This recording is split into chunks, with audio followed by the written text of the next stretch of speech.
trying to incorporate the YouTube live delay that happens when you go live. I'm learning.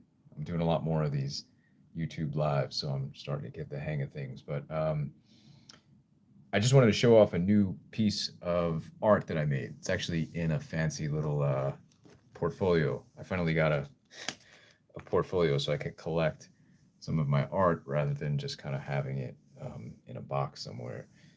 I think I showed this one off in a previous video. That's like a Super Teen Bughead one. And here is Superman and Lois. So, yeah, my schedule has been a little bit um, different lately. So I haven't had as much time to make like fully edited YouTube videos. So I find like going live like this um, sort of is a lot easier because I don't have to edit it. Although sometimes editing helps because I get to edit out all these little mess ups that I make. But anyway, bear with me. It's probably going to be a short video unless anyone jumps on here and wants to ask a question, which by all means feel free to. But yeah, this is an 11 by 17 Bristol board sheet of paper. This is how I do most of my original comic art, and it's just ink on paper. Uh, you've seen the process before in other videos, but I thought I'd show you again.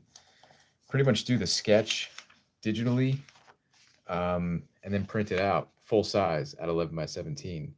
The reason why I do the sketch digitally first is because I love working traditional, especially lately. I've been working a lot more traditionally, ink on paper. That's sort of how I grew up drawing. That's how I started my career, and then I moved digital over the course of several years. But I don't think there's anything wrong with working digital. I just felt like I wanted to go back to working traditionally. Just gives me a little bit more satisfaction. Anyway, it's a slightly slower process. So in order to have a little bit more control over the process and utilize the tool of digital art, I actually do my initial sketch usually digitally. So I consider these to be sort of the pencils. It's a lot easier to move stuff around, play with sizing, play with different effects, make changes, rather than erasing and using several sheets of paper. This sort of streamlines the process for me. So then what I do is I print it out at full size, and then I just lightbox it onto the artboard. I don't ink it directly on top. I've been asked that before. That would definitely save time. I just feel like maybe in the future I will change that approach, but I feel like I need one more pass with pencil on the actual board. Um, Although I've said this as well, when I'm penciling, I try to keep it fresh. So I'm not trying to just trace what I put down digitally. This helps me know where I want to go. But then when I start penciling, I'll, change things around even further and react to whatever I'm feeling in that moment. So you could see here, I changed Lois's, um, the angle of her face just slightly. And I also changed her hairstyle as well. So I'm not like crazy loyal to this initial sketch, but it does help me know where I want to go. You can see I kept pretty closely to Superman's proportions and posture and all that kind of stuff. I think I reworked the hands a little bit. And then once it's penciled onto the Bristol board, then it's the fun part, really, because all the thinking and all that work is finished, and then it's just up to me to you know start inking, and that's like the most fun part of the process for me. And I feel like that's where the whole piece really starts to come to life.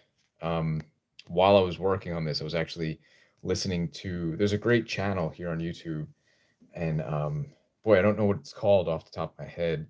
That's where it helps to do an edited video, but it's an Alex Toth podcast, and that channel also has a Instagram page, which is really great.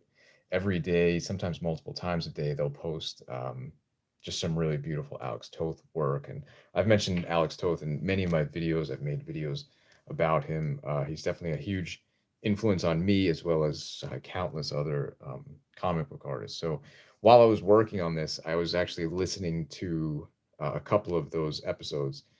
Um, and he did one, the guy who runs it does all the interviews. He interviewed Michael Avon Oming and Mark Chiarello.